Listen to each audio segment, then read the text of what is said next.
শাসন আমলে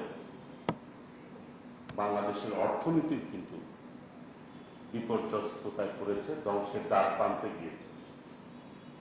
বিগত 17 বছর একটি ফ্যাসিস্ট সরকার ছিল এই দেশে, যারা এই দেশের অর্থনীতিকে সবচেয়ে বেশি ধ্বংস করেছে। আর্থিক প্রতিষ্ঠানগুলি আজকে বিলীন হওয়ার পথে, অনেক ব্যাংক বন্ধ হয়ে গেছে, আর্থিক প্রতিষ্ঠান বন্ধ হয়ে গেছে।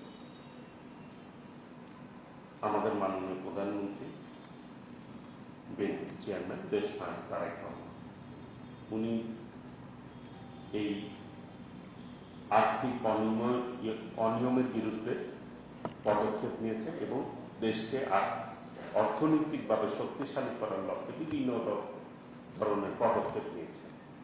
বিশেষ করে প্রান্তিক যে জনগোষ্ঠী কৃষক, তাদেরকে শক্তিশালী করার লক্ষ্যে ইতিমধ্যে কৃষক কার্ড বিতরণ করেছেন। আজকের যে ব্ল্যাক বেঙ্গল ছাগল, এই প্রজেক্টটি মাননীয় প্রধানমন্ত্রী প্রত্যেক জেলাতে নেওয়ার জন্য ইতিমধ্যে আমাদেরকে নির্দেশ দিয়েছেন। সেই অনুযায়ী এই প্রজেক্টের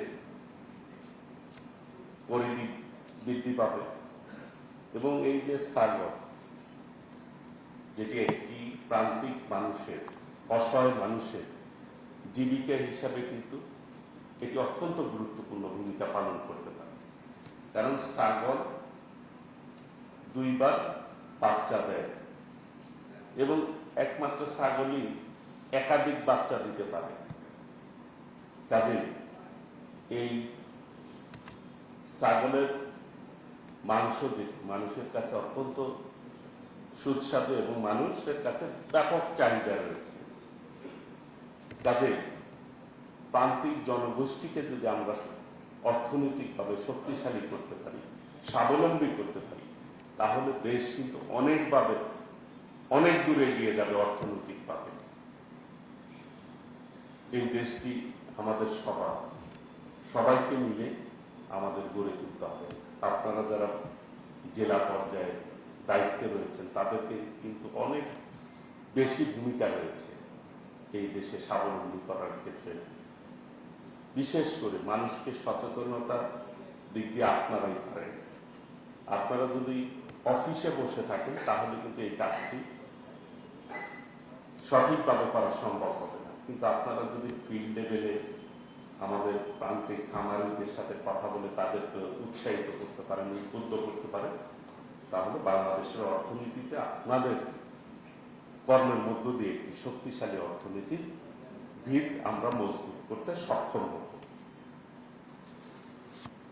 কারণ প্রান্তিক মানুষ কিন্তু তারা অশিক্ষিত, অনেক বিষয়ে তাদের জ্ঞানের অভাব রয়েছে। এটি কিভাবে লালন পালন করতে হবে, কিভাবে পরিচর্যা করতে হবে, সেটি তারা ধারণা নিতে পারে না। কাজে সেই জায়গায় যদি আপনারা সহযোগিতা করেন, অবশ্যই আমরা এগিয়ে যেতে সক্ষম হব। কাজেই আপনাদের যার যার জায়গা থেকে দায়িত্ব যথার্থভাবে পালন করবেন, আমি এটি প্রত্যাশা করি। আগামী দিনে আমরা সকলে মিলে দেশটিকে গড়ে তুলতে সক্ষম হব এবং আমরাই পারব। মানুষ অনেকেই মনে করেন যে বাংলাদেশের মানুষের সংখ্যা বেশি, এটি মনে হয় বাংলাদেশের জন্য লাইবিলিটিস হয়ে দাঁড়াচ্ছে। এটি তখনই লাইবিলিটি হয়ে দাঁড়াবে যখন মানুষ কর্মহীন হয়ে যাবে।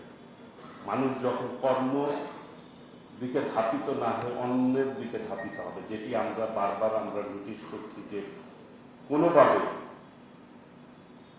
এই দেশে আমরা যুব সমাজকে ধ্বংস করছে যে মাদক, সেই মাদকের বিরুদ্ধে আমাদের সর্বোচ্চ অভিযান চলছে। কোনোভাবেই আমরা মাদককে অ্যালাউ করবো না এই বাংলাদেশে। এবং আপনাদের আরো বেশি সচেতন থাকতে হবে, মানুষকে উদ্বুদ্ধ করতে হবে, যেটি অ্যান্টিবায়োটিক বিভিন্ন জায়গায় ইউজ করে থাকি আমরা, বিশেষ করে